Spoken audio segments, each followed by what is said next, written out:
तुझ्याच साठी उघडून दार, वाट पाहून झाली फार।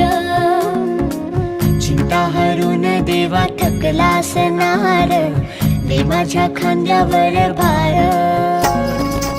थोडा इथं टेकून जा, घास खाऊन माझ्या हातातला